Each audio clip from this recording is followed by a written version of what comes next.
So basically what I'm doing is I decided to do this, and I'm just gonna be watching random YouTube I made shorts. all the backrooms in real life. First of all, we had to build the yellow maze to a life-size scale. We planned the exact layout and wallpaper for every part of the back rooms, but the entities were even scarier. There's the bacteria, and we even had life forms that mimicked real people. But the problem was, I think one of the entities escaped. The goal was to trap people here against their will, but the maze shifts so it's different for every single person. We watched through hidden security cameras to see if they could escape, but you don't want to get caught by the entities. We even added secret areas like the pool rooms, which is fun until you realize the exit disappeared. Go watch the full video. I made all the backrooms in real life. How did someone's overconfidence complete?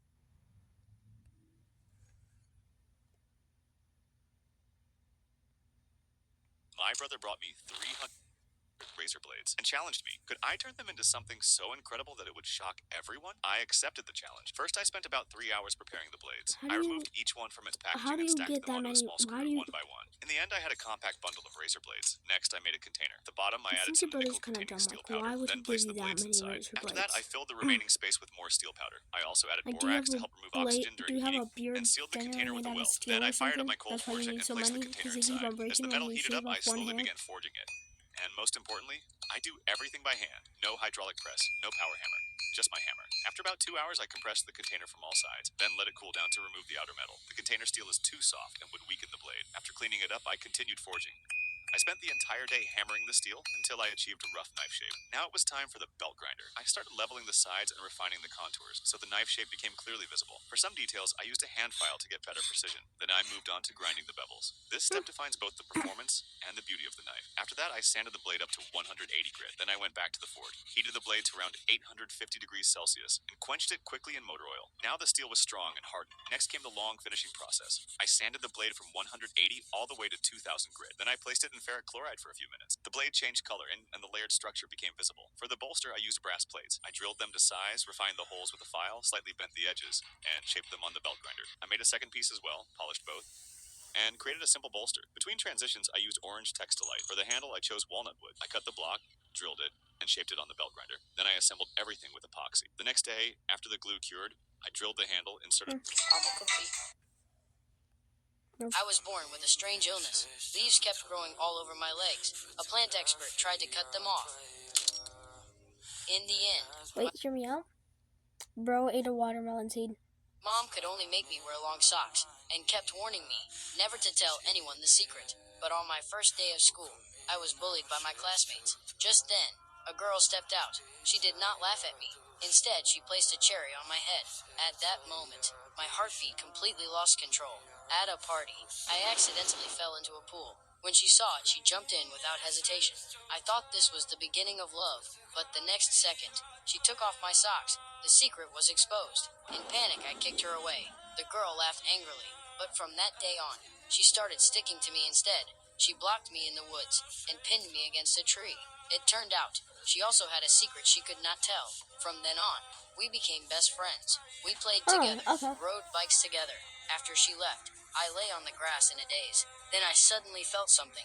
I took off my socks and found a leaf had fallen off. I ran home, carefully put it into an envelope, and wrote her name on it. It turned out, I was a child born from my parents' wish. They wrote everything about a perfect child on paper, put it into a box, and buried it in the garden. That night a heavy storm poured down. Something in the soil seemed to be breaking through. When they woke up, they found me in the storage room. After their dream came true, my parents were overjoyed. The next day, they introduced me to everyone. I was good at socializing, and quickly became loved by the whole family. That day, my grandfather was seriously ill. I was taken to the hospital. I held his hand and comforted him.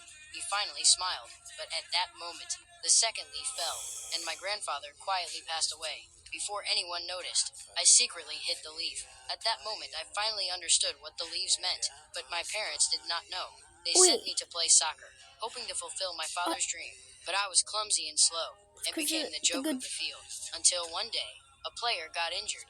I was forced to substitute. Sunlight poured down. I felt my body heating up. At that moment, it felt like I was given power. I struck the ball midair. It flew straight into the goal. When he's The whole happy, he field loses exploded. leaves. My parents were thrilled, but when I got home and took off my socks, another leaf fell. Yeah. Soon after, My It's father's pencil factory fell into crisis. whenever he's Seeing happy, I him guess. depressed, He I suggested using fallen leaves as raw material. We experimented again and again, failing countless times, until the first leaf pencil was born. The factory came back to life. My father rushed over to me in excitement, but at that moment, the last leaf on my leg also fell. I told my parents everything. My parents broke down and begged me to stay, but a flash of lightning cut through the sky. I disappeared, but I knew I never truly left, because every fallen leaf was left to the people I loved. I was born with a strange... Have you ever became a restaurant regular and didn't even Bro,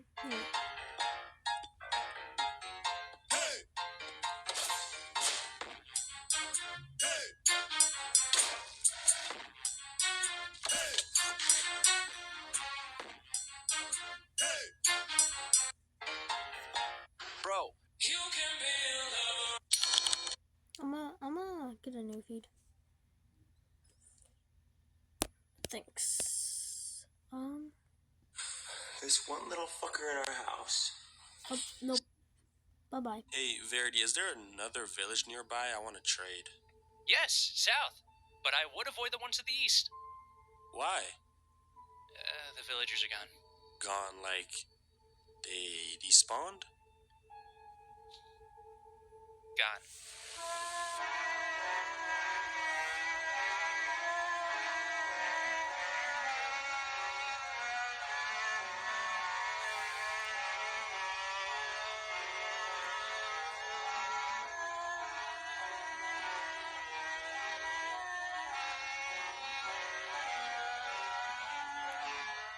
Hey, Verity, is there an...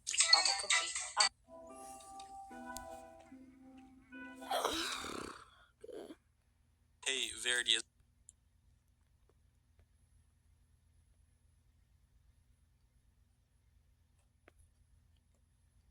Dandy's World has officially ruined me. So if you don't know, Dandy's World is a mascot survival horror game where you can team up with other characters named Toons to complete machines. Now every Toon has a different role. We have regular Toons and main Toons. Regular Toons are pretty easy to unlock and don't take much effort. But main Toons? Say goodbye to Grass because these guys are the hardest characters to unlock ever. And me being a stupid, dumb idiot, I did not know how hard it was to unlock a main Toon. So I went on a mission, and I decided to stream myself playing Dandy's World until I unlocked a main Toon. You know, thinking this would take like one stream max. But I have now streamed this game 6 times and barely unlocked a main Toon. I was so embarrassed, I almost ended my life, streaming career. So now I am going to be streaming Dandy's World until I unlock every main Toon to prove that I am not a noob at this game. Chat, am I cooked?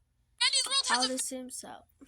While watching a race, the boy noticed something strange. Cracks had appeared in one of the stadium's support beams. Nick immediately sensed that something was wrong, but seeing that his girlfriend and friends were having a great time, he chose not to say anything and ruin the mood. A cowboy then stepped in front of them. His wide-brimmed hat completely blocked their view. Lori quietly complained about it. After hearing her, the cowboy immediately moved elsewhere. The roar of the race car engines was deafening. A mother sitting in the front row stuffed cotton into her children's ears. Nick and his friends couldn't help but laugh, but the next second, a container of lubricant in the pit area had been accidentally knocked over. It spilled onto the track. A race car exiting the pits immediately skidded out of control. Fortunately, the driver's skill prevented a major crash, but they didn't know the bolts on the fence had started to loosen as well. Suddenly, a sheet of paper drifted over to Nick. It was covered with photos of deceased race car drivers. Then Nick noticed a chilling message on the shirt of a man sitting in front of him. "You're next to die. Any questions?" Nick's sense of dread grew even stronger. He couldn't help but bring it up to his girlfriend, but Lori didn't seem concerned at all. She thought Nick was just being overly nervous. Just then, a race car pulled into the pits for a tire change. Before the crew member could remove his screwdriver, the driver took off. The screwdriver fell onto the track. Car No. 6 drove right over it. With a blown tire at high speed, the car instantly lost control and rolled over. A detached wheel then shot toward the grandstands. An unsuspecting spectator was struck on the spot. The horrifying scene sent the crowd scrambling in every direction. Meanwhile, a chain reaction crash had already erupted on the track. A husband and wife were impaled by a flying hood. Amy was first trampled by the panicked crowd. Then an engine came hurtling toward her. Andy forced himself to get up despite the pain, but he accidentally missed his footing. He lost his balance and fell onto a wooden stake. By now, the spectators were in complete chaos. Everyone was desperately trying to escape, but pieces of wreckage kept flying into the stands. The aging structure began to collapse. Hunt and Janet were struck by chunks of concrete. Ignoring their grief, Nick and Lori pushed through the crowd toward the exits, but the next second, an entire section of the grandstand collapsed. Before they could even process what had happened, car No. 11 exploded.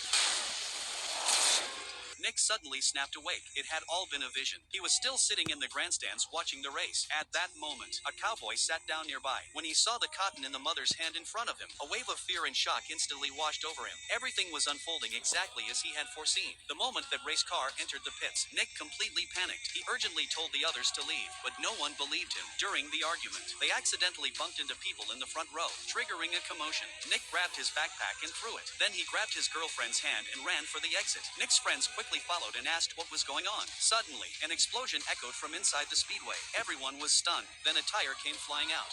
While watching a race, the boy noticed... Wait. Oh my god. Wait. This could be a real thing. This could be an actual story. Wanna know why? People are able to see in the future.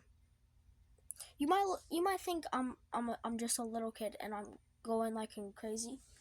I'm not crazy. I had a dream once, right? I threw a ball for my dog, right? In the dream. And I threw a ball for my dog, right? And then my dog went it and grabbed it and dropped it somewhere. And this specific like frame of thing in my dream where I was looking down at the ball and the ball was like on the floor, right? And it looked just like my house. And for some reason I was on this certain frame for like 5 seconds. Like I was like looking at this exact frame for 5 seconds. And then something sparked in my brain. I call those things core memories. And then a while later, I threw a ball for my dog, right? He brought it back. And I looked down at the floor and the ball was in the exact same place. It was the exact same place and area my dream was. And I just thought, and something sparked in my brain when I saw this. And that's why I call them core memories. And like, only times I have dreams is when I have those dreams. And I've had this happen to me multiple times. So, if we can study a human's brain, we could somehow predict the future.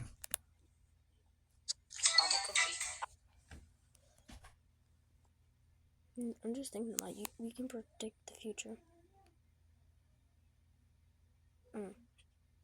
After every rescue, Spider-Man would sneak back home through the balcony to keep his identity hidden. But this time, he carelessly forgot to lock the door. When his friends came in, Spider-Man had to react quickly and stick himself to the ceiling. However, his hand was bleeding, and as the group was about to leave, drops of blood fell onto the floor. A normal person wouldn't have heard such a faint sound, but Harry's father immediately sensed something was wrong. He stared at the blood stains on the floor, completely baffled, and walked out onto the balcony. He looked around for a long time but found nothing unusual. Still, his suspicions weren't put to rest. Soon after, Peter came back inside, changed into fresh clothes, and joined them for dinner. Aunt May noticed the wound on his hand, and Harry's father's face changed instantly. He recognized it right away. It was the exact cut Spider-Man had gotten from the razor-sharp bomb dart during their fight. He put down his utensils, made an excuse about an urgent matter, and left immediately. It turned out that Peter's best friend's father was the Green Goblin. After their previous confrontation with Spider-Man, he knew he couldn't beat him head-on. Once he discovered Peter's true identity, the Green Goblin quickly kidnapped Mary, the girl Peter had secretly loved. The Green Goblin gave Spider-Man an impossible choice: save the girl he loves, or save a cable car full of innocent civilians. But Spider-Man decided to save them both. He wouldn't abandon anyone. The moment the Green Goblin let go, Spider-Man dove down at lightning speed, caught Mary in his arms, grabbed the falling cable car, and shot out his web. He managed to save everyone, but now he was completely immobilized. This was the Green Goblin's chance. He flew his glider straight at Peter at full speed, but Peter wouldn't let go. Just as the Green Goblin was about to strike him down, a durian suddenly hit him. He turned around to see hundreds of people on the bridge shouting, "Spider-Man is a hero, don't hurt him." Meanwhile, Peter seized the moment to get the children onto a cargo ship. The Green Goblin noticed and launched his attack. He threw Peter into an abandoned castle, and a pumpkin bomb exploded right next to his face, leaving Peter defenseless. Spider-Man was overwhelmed by the Green Goblin's relentless assault and had no way to fight back. Peter tried to find a chance to escape but was knocked down again. Enraged at having his plans ruined, the Green Goblin swore that once Peter was dead, he would personally torture Mary. Hearing this, Peter's adrenaline surged. The Green Goblin had crossed the line by threatening the girl Peter loved most. Faced with the Green Goblin's ultimate weapon,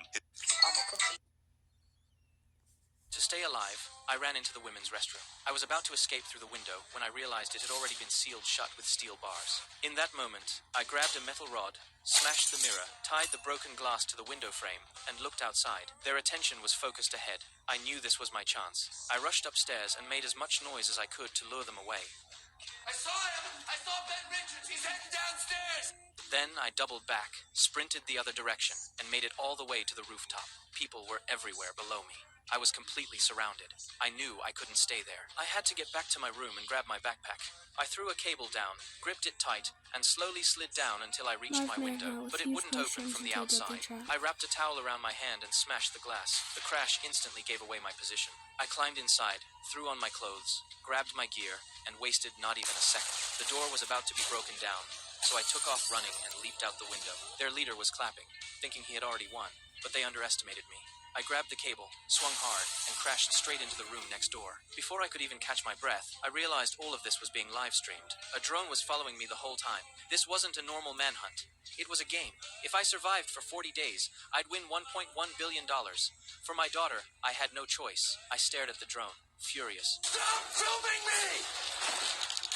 The hunters were closing in, so I pulled out a grenade, threw it, detonated it, and used the chaos to run into the basement. It was pitch black inside, so I lit a magazine for light, but the fire quickly spread out of control. The people outside were getting closer too. Then I noticed a group of rats scrambling into a sewer drain. I reacted instantly, lifted the cover, and slipped inside just as the hunters arrived. Somehow, I escaped and survived another round. Then I started recording my daily report. According to the rules, I had to update them every single day. I'm still here.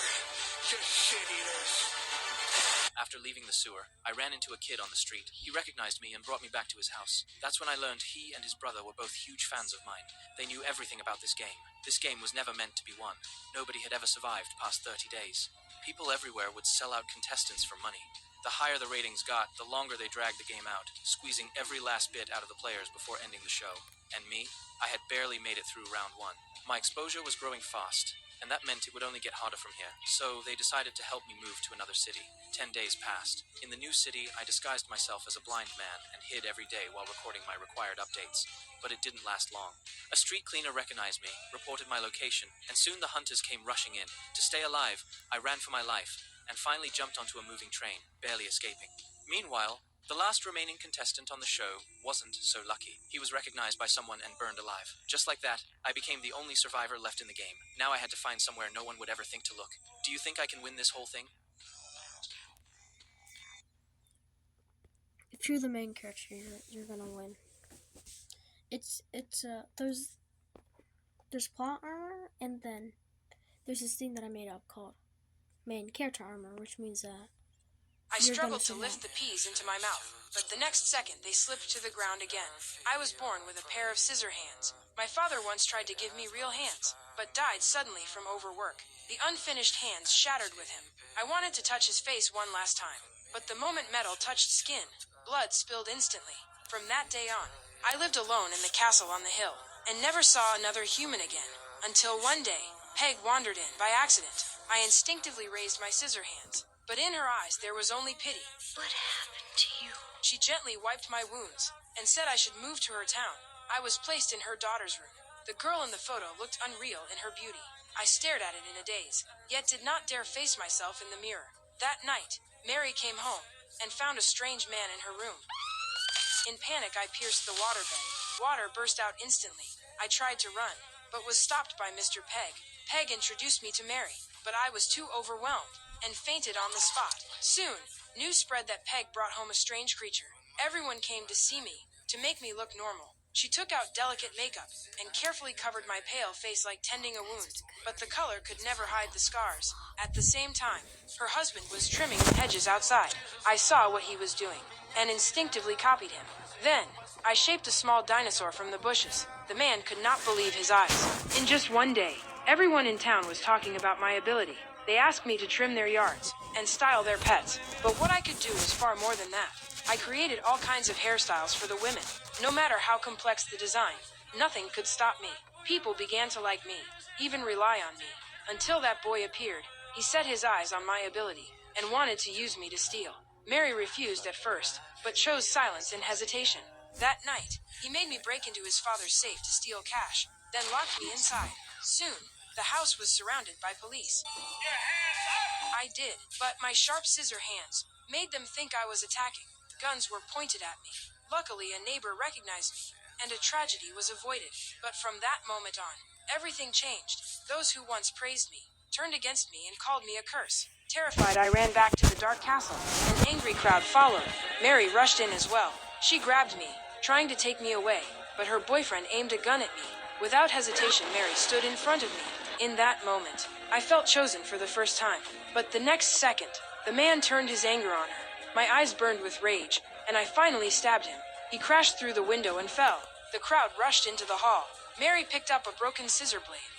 See? Everyone thought I was dead. But from that day on, this town that never had snow would see snow fall every Christmas. If it were you, would you accept my existence? I struggled.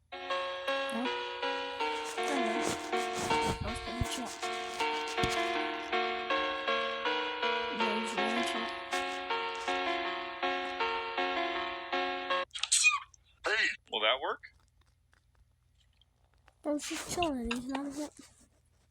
Every day, I pushed a cart full of cats through the streets, waiting for someone lonely enough to need one. One summer day was unbearably hot, so I rushed to a car rental shop to get a car with air conditioning for the cats. The young woman helping me looked strangely lonely. Later, I found out she had left her hometown behind to chase her dreams in the city. Every night after work, she returned to an empty apartment with nobody waiting for her. I gently placed a cat into her arms. Right then, a tiny kitten jumped onto the counter and quietly sat beside a Lucky Cat figurine, almost like it was meant to happen. For the first time, she smiled and immediately rented the calico cat. Not long after, she called me excitedly. She said that while renting a car with the kitten beside her, she had won the grand prize in a raffle, a trip to Hawaii. She kept thanking me, saying the kitten had brought luck back into her life. After that, I continued pushing my cart every day, looking for lonely people. One afternoon, an elderly woman stopped me and asked to rent a cat.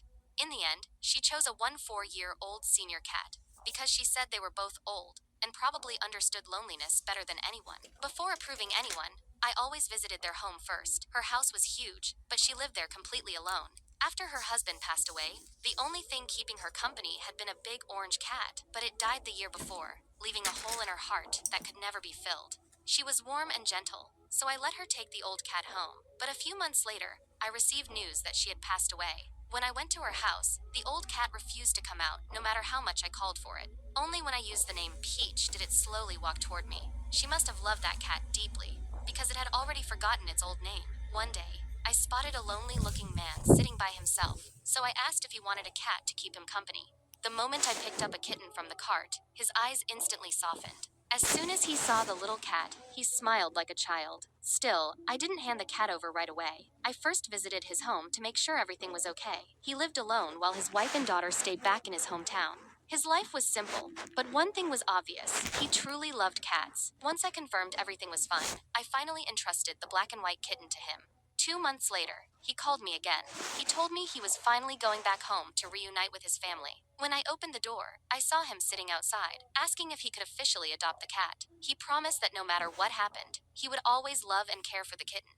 I didn't answer right away. Instead, I looked down and asked the kitten if it was willing to go with him. After getting its approval, I finally felt at ease handing the cat over. The man was overjoyed. That was when I noticed his socks had been patched over and over again. His life clearly wasn't easy, yet he still gave all the love he had to that black and white cat. So, would you want a cat to keep your loneliness company too? I do have a cat and a dog. Every autism and mental sickness must leave in Jesus' name. 1, 2, 3. Every spirit of autism and mental sickness must leave in Jesus' That was not the demon speaking. name. 1, 2, 3. Every spirit of autism and mental sickness must leave in Jesus' name. 1, 2, 3. Every spirit. I won't tell you this again. No. Forget about touching grass. I need to touch the sea. I need to go in the water. I need to dive in the sea. Forget about...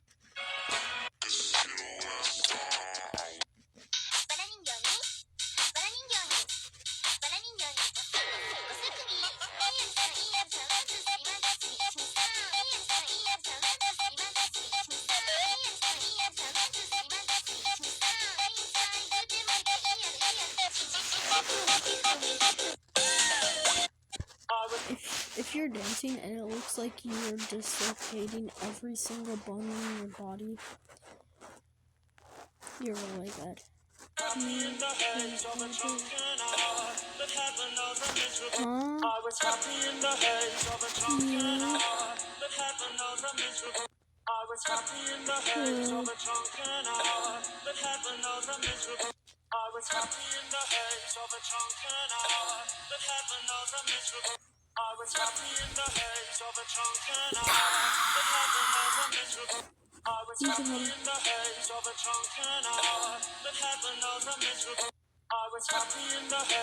What I'm saying is,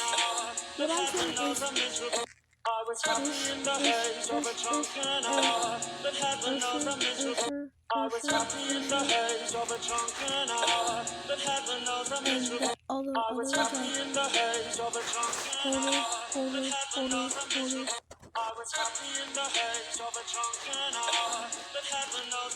are sure? I'm getting pretty tired. Wait. Wash my. Wait. It literally just came out today. They just look, it's there. Oh, they got word change. I'm getting. Wait, you. Sure. I'm getting pretty tired, so I think I'm gonna get some shut-eye. Good night, Kevin. Good night, bro. No, hey, Kevin, stop that. Wait. Wash my belly. Wow. Go crazy. Oh, go stupid. Oh, go crazy. Go stupid. Oh. Set up a triangle. It's enough to make a grown man cry. And that's okay. You go right ahead, T. It's enough to make a grown man cry. And that's okay. You go right ahead, T. It's enough to make a grown man cry. And that's okay. You go right ahead, T. It's enough to make a grown man cry. And that's okay. Think twice! Haha! Oh, my dear, I didn't even think once! Stop holding on to people just because you have a history together. She's my daughter. Not anymore! Do you ever wonder how many houses you've passed in your lifetime that might have people locked in the basement? Well, I freaking do now. I'm not interested in eternal life. I've been on the internet. I have seen enough. My life is a movie. Yeah, a documentary of mental illness. Seriously, somebody shut him. Think twice. Miss Seven, are you new? Is that a problem? No, we just like helping new players. Here, take this sword. There's a spider up ahead. Go poke it with the sword. Keep your distance. If there's a spider, the dragon orb room is nearby. Don't pick up the orb, it spawns more monsters. Come here, there's a coffin. If it's a dud, you're not getting any golden treasure. Let's go. I'll queue with you next round. I'll show you what real golden treasure looks like.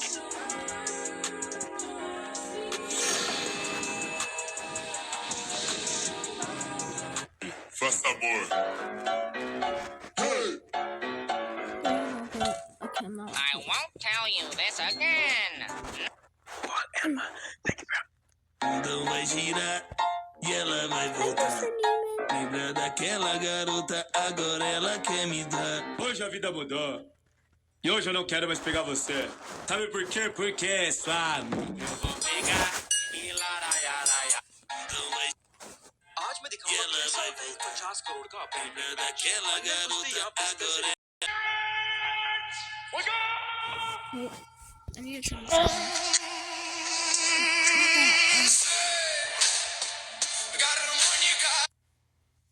Wait, this is not the one. Okay, wait.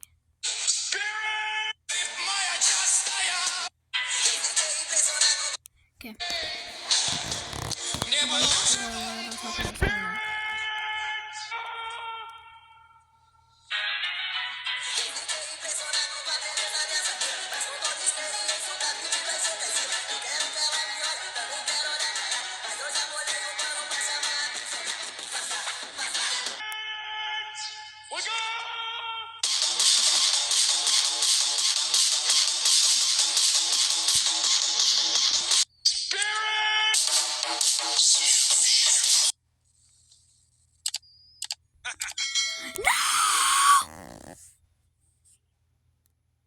Sorry, guys.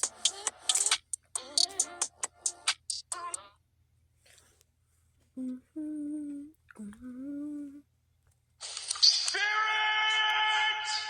up!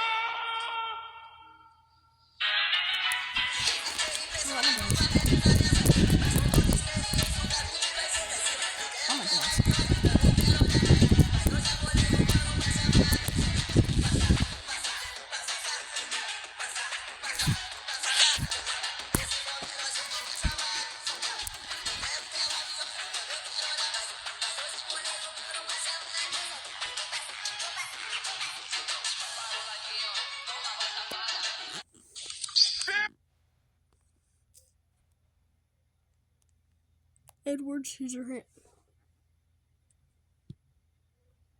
In this FNAF animation by Nautico 3D, Springtrap only gives you 5 seconds. 5, 4. Why did it have to take a turn? Oh my god, not that scene again, bro. 1. It's so quiet again. Go check out the full video.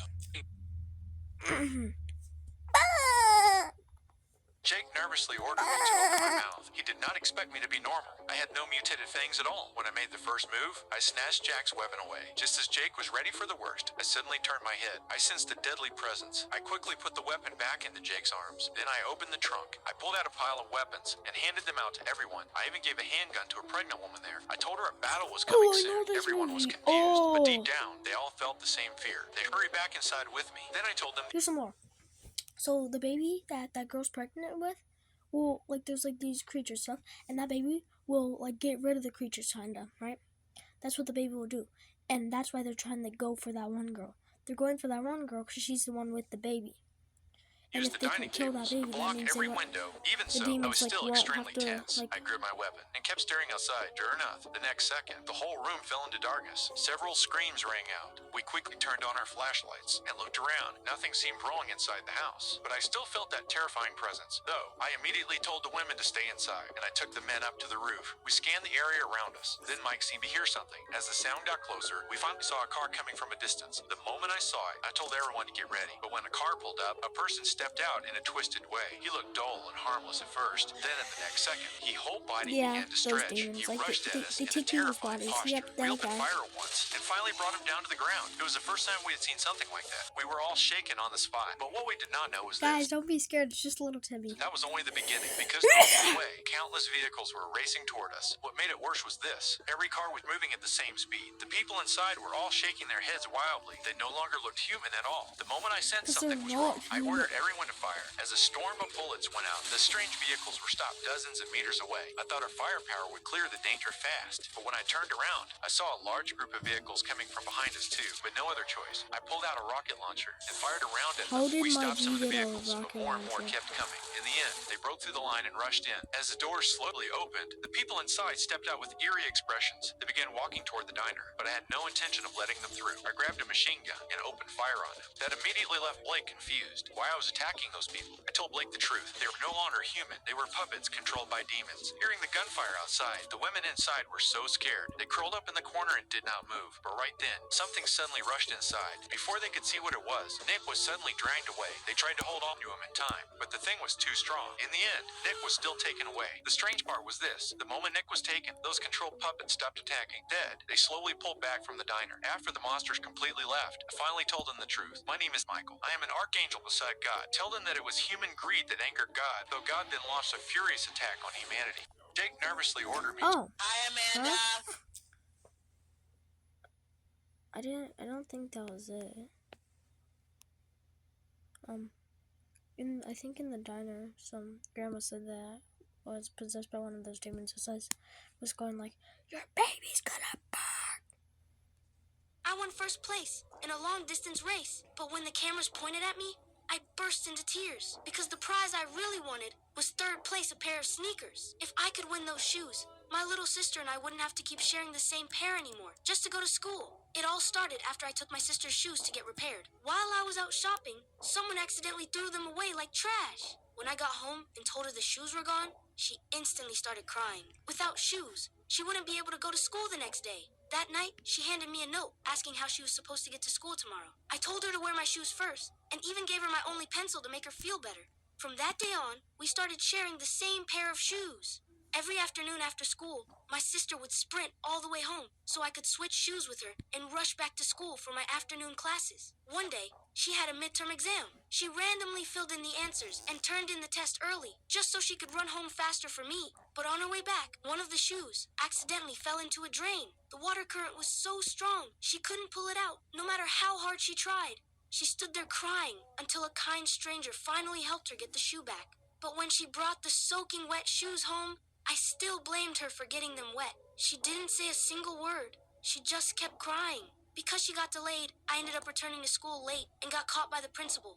He warned me that if it happened again, I'd be expelled. The next day, my sister suddenly noticed another little girl wearing the exact shoes we had lost. After school, she secretly followed the girl home and asked me to go with her to get the shoes back. But when we arrived, we realized the girl's father was blind. The moment we saw him, we couldn't bring ourselves to ask for the shoes anymore. Not long after that, my father finally got paid. On the way home, I asked if he could buy my sister a new pair of shoes, and he happily agreed. But while we were riding downhill, the bike brake suddenly failed. We crashed hard, and all the money ended up being spent fixing the bike and getting home. Then one day, the school announced a citywide long-distance race. The moment I saw that third place would win a pair of sneakers, I immediately ran to sign up. At first, the teacher refused because registration had already closed. But after seeing how badly I wanted it, he finally agreed to let me compete. As soon as the race started, every kid sprinted forward with everything they had. Some fell down, some gave up halfway. I was so exhausted, I could barely breathe. But every time I thought about my little sister running home every single day just to return the shoes to me, I forced myself to keep going. I kept passing runners one after another while carefully controlling my speed to stay in third place. But near the finish line, another runner suddenly knocked me to the ground. I immediately got back up and sprinted with everything left in me. After crossing the finish line, I rushed over to the teacher and nervously asked if I got third place. But instead, he grabbed me excitedly and shouted, "You're the champion!" Everyone around me started cheering and lifted me into the air. But I couldn't feel happy at all. Standing in front of the cameras, I finally lowered my head and cried. I won first. I'm a cookie. I'm a cookie. Hey, what's the title? My question. You are trouble. Trouble is my middle name. Oh, you're hot. Why, thank you. So are you. Making that leap. Whoa, guys!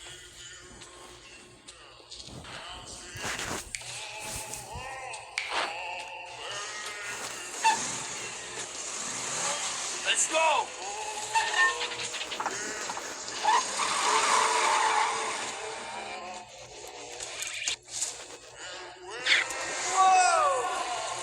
Okay, Johnny, back it down. I can go harder! Johnny, just back it down. Johnny, you were at 4,000 Kelvin.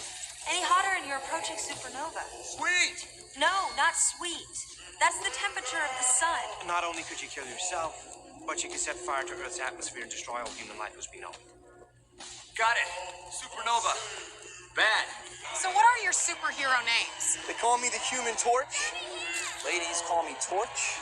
What about the rest of the team? That's the Invisible Girl. What about your leader? What do you call that thing? That's it. The Thing. Yeah, you think this is bad? You should have seen it before. Mr. Storm, we're heading to intercept the surfer in 10 minutes, with or without you. Were you just waiting outside the bathroom to try and catch me in a towel? You're not gonna love what happens next. Oh my god, he's gonna say it! Say what? Avengers! Flame on! Sorry, what now?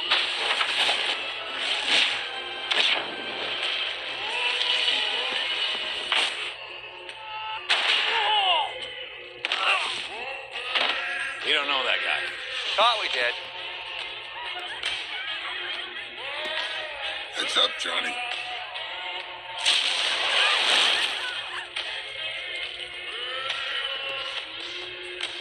Sorry. Reflex. Look what the marketing guys did. Look, check it out. Listen. It's clobbering time! It's catchy, right? Isn't that great?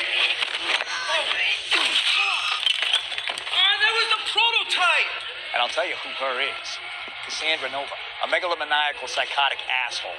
A finger-licking, dead-inside, pixie-slapping, third-rate dime store nut-no. Holy shit, girl, you crazy. That's right, Wade. I won't be happy until I've urinated on her freshly barbecued corpse and husk-fucked the charred remains while gargling... Have you ever joined a game you didn't understand and just won it? So my friend Jake calls me one night and goes, "Bro, hop on. We need one more for ranked." I ask, "Ranked what?" He says, "Doesn't matter. Just join." I download the game, some shooter I've never heard of. The kind where there's 100 buttons and everyone's yelling push mid, like that means anything. I spawn in and immediately die, then die again. Then I accidentally open the settings mid-match and mute everyone. I'm basically a free kill. But then something weird happens. I press random buttons, my character does some flashy move, and apparently I just eliminated 3 people. Jake starts screaming, "He's cracked." I have no clue what I did. I'm just panicking, clicking everything like I'm trying to defuse a bomb with mittens. Next thing I know, the screen says victory. Everyone's freaking out. Jake's yelling, "Bro, you just clutched a 1v4. I go, "Cool. What's a clutch?" They're losing it. Suddenly, I'm the carry. I get invited to every match. They whisper, "He only shows up when the game needs him." Next night, I join again. Total chaos. I'm still mashing buttons like a toddler on a piano, but somehow it keeps working. Jake's like, he doesn't even play the game. He is the game. After another win, one random guy on the team goes, "Bro, what's your strategy?" And I say, "Pure confusion and panic. Undefeated since day one." Now they call me every weekend to save the team. I still haven't found the reload button. Have you ever joined a game?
You can be a lover.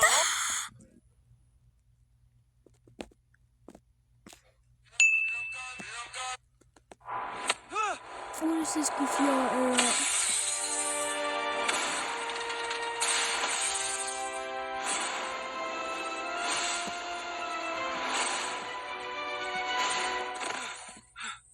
Fine, I'll build my own era. From a loser to a tribal leader. It starts now. Smart choices lead to a golden age.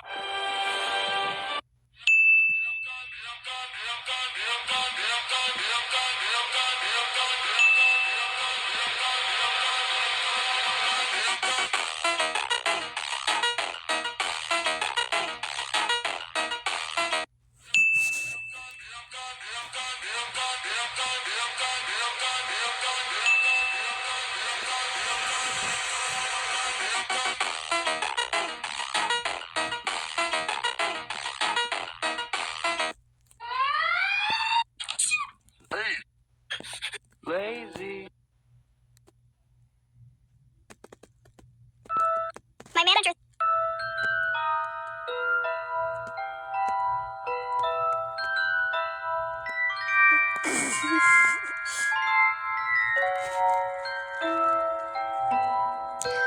Yeah, that's definitely how you My manager thought I was just a worthless intern until the board meeting revealed I was the CEO. When Dad died, his lawyer said I owned 51% of his tech company. I was 22 and had been studying abroad for 4 years. The board wanted me to sign papers and smile for cameras, but I'd seen too many kids destroy their parents' businesses by pretending to know everything. I needed to see what was actually broken first. I told the interim CEO my plan. 4 months undercover as an intern. He hated created it, but I technically owned the company. I applied as Kira Walsh using my mom's maiden name. HR never made the connection. My manager, Diane, handed me expense reports on day one. File these alphabetically. Don't mess up. She was about 40 with expensive suits and this tone that made you feel stupid. Later, I learned she'd been passed over for VP twice and blamed Dad. First week, I watched Diane steal credit. A designer named Troy pitched a campaign idea in a meeting. 2 hours later, Diane emailed the client presenting it as her own. When it landed a huge contract, her report listed herself as lead creator. Troy got one mention at the bottom. Week 3, I sent a report to sales instead of marketing by accident. Diane called me into her office. You make me look incompetent. Maybe this industry isn't for you. Not everyone's cut out for real work. I apologized, but started documenting everything that night. The other interns warned me about her. Felix said the last intern quit after Diane told him he was wasting oxygen. I watched closer. She scheduled team meetings during lunch. Assigned projects at 4:55 due by 5 o'clock. Emailed people at 9 p.m. with changes like they should have read her mind. One day I heard her through her cracked office door. The new intern? Completely useless. I give her 2 weeks before she quits like the others. I cried in the bathroom, then came back and kept working. The quarterly board meeting was November 10th. I'd been there 3 months and 28 days.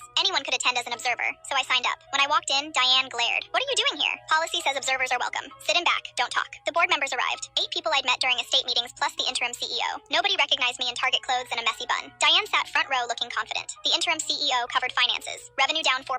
Employee satisfaction dropped 12 points. 3 department heads quit. Then he stopped. Our majority shareholder has been observing operations anonymously for 4 months. That evaluation is complete. Kira Chen, please come forward. I stood. Every head turned. Diane went white. Kira is David Chen's daughter. She holds 51% voting shares and assumes the CEO role today. Diane jumped up. This is inappropriate. You're right. I connected my laptop to the projector. Billing personal dry cleaning to company accounts is inappropriate. You did it 3 times last month. Stealing Troy's campaign pitch and claiming you created it is inappropriate. Telling an intern she's not cut out for real work over 1 email is inappropriate. I pulled up my documentation. 96 days of records. Emails where you steal credit. Expense reports with personal charges. Statements from 11 employees and 4 who quit because of you. Marketing retention is Learn Python. Michael Jackson died not knowing one of his best songs, Chicago, would ever be heard by the world. He recorded it back in 1999, but it stayed locked away for 15 years until it finally released in 2014 after his death. And it's sad we never got to see him perform this masterpiece live.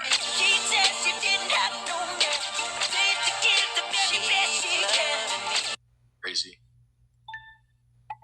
Let's hecking go. The save squad is strong today. Okay, I can't let them down. Chat, are you guys team save or team...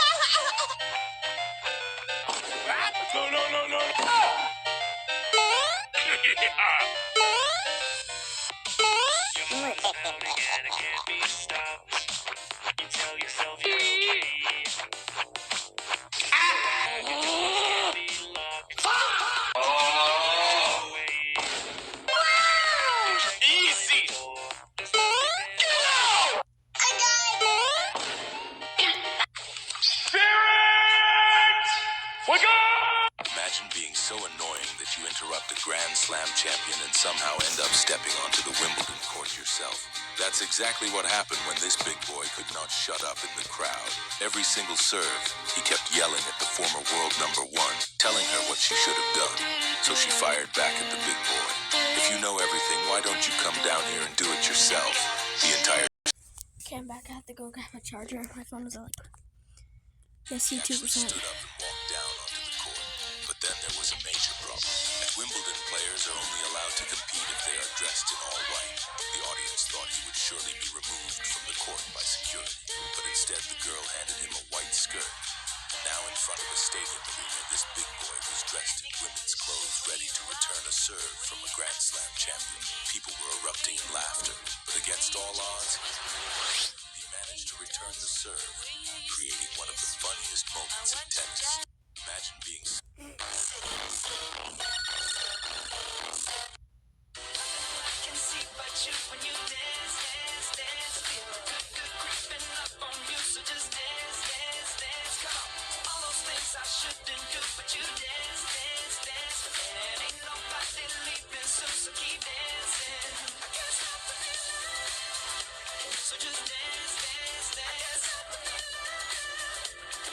What is this?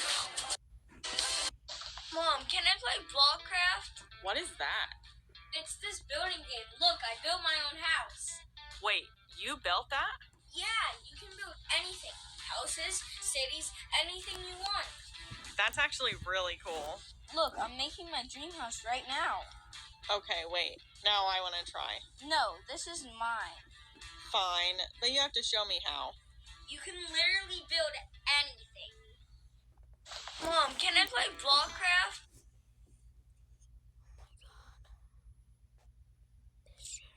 Sucks. Okay, anyways,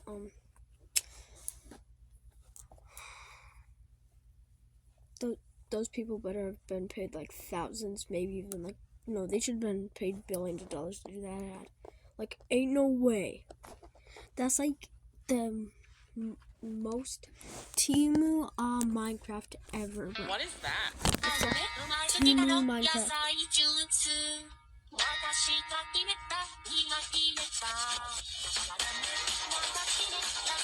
I think that's a 3. Wait, no. What do you do if you... 1, 2,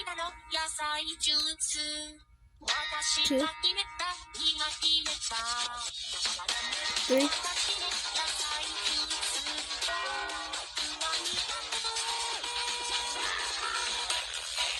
The hell?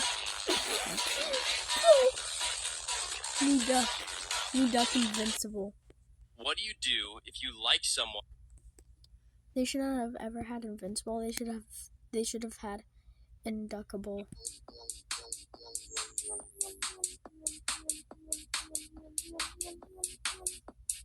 Choose the one that you won't choose. Choose the opposite of the one that you would usually choose. I just got banned from my favorite restaurant for life because my friend thought one of the girls that worked there was super pretty. And we eat here all the time, so eventually he got her number, and soon after that, they started dating. But this was really dumb of my friend to do because after a while, he lost feelings and broke up with her. So they were not on good terms, but she still worked at the restaurant, and we still wanted to eat there. But we knew we could never go when she was on the clock because she hates us now, and it would be super awkward. But the first time we tried going after they broke up, it ended horribly because she told all her coworkers about how my friend broke her heart. So they just gave us the worst service ever on purpose. Like, I ordered a burger, and I'm pretty sure that thing was still mooing because they did not cook it at all. They also didn't come around to give us refills once. I don't know what I got dragged into this, though. I didn't do anything to her. I just wanted my half pound. Kids who had a horrible childhood. Kids who had a horrible childhood. What happened?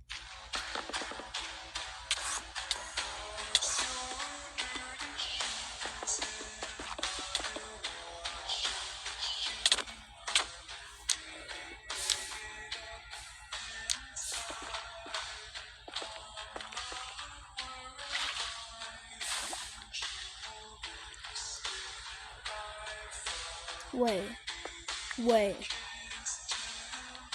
How's their water? How is their water? That's what I'm saying. How is their goddamn water? Like, maybe like water just doesn't like doesn't spawn, but in another that it spawns on the roof of the nether. I found something.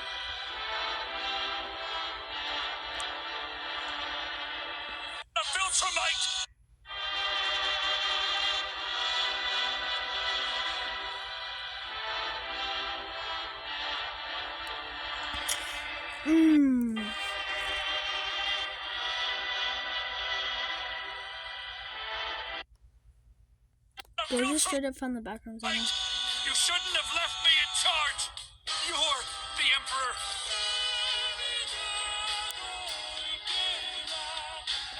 Hey, rookie!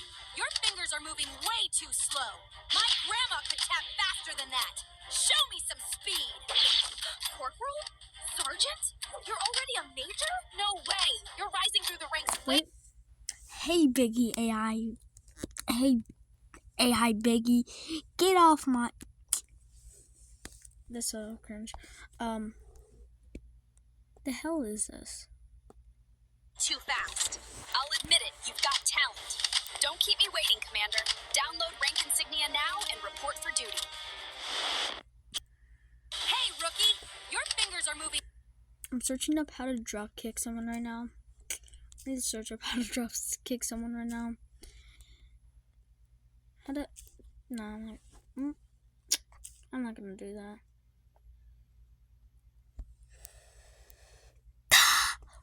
I'm bored, so I'm gonna play. No, I'm gonna play a few games.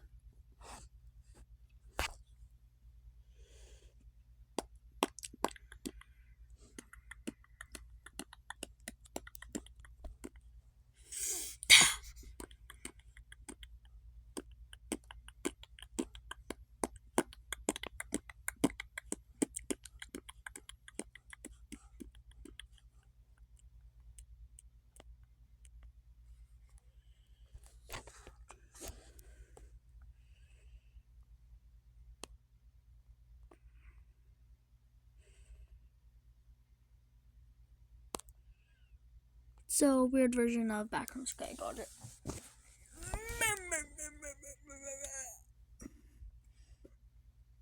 Sweetie, can you go get my teeth? It's time to game! It's gaming time.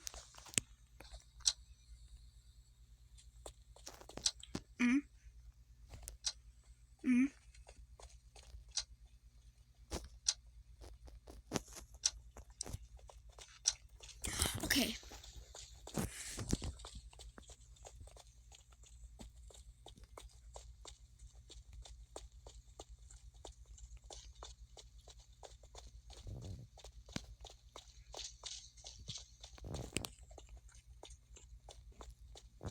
Wait, real quick, I need to get some better internet connection right now. Okay.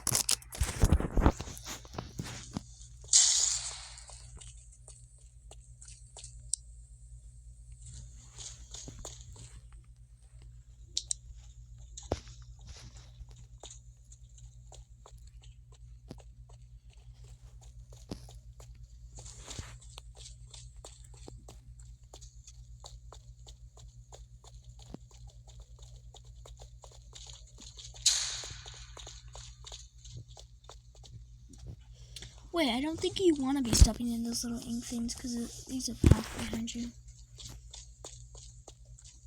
Oh, turn off the lights.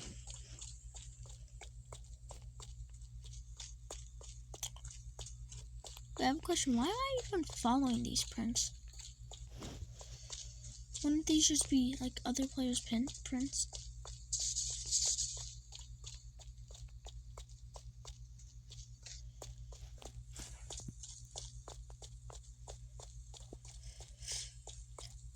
Well, they do conveniently change colors every single time I need them to change colors so I can see them. Wait.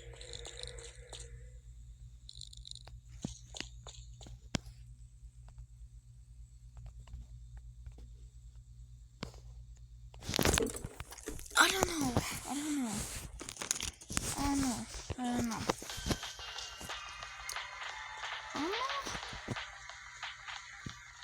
I think I'm gonna end it.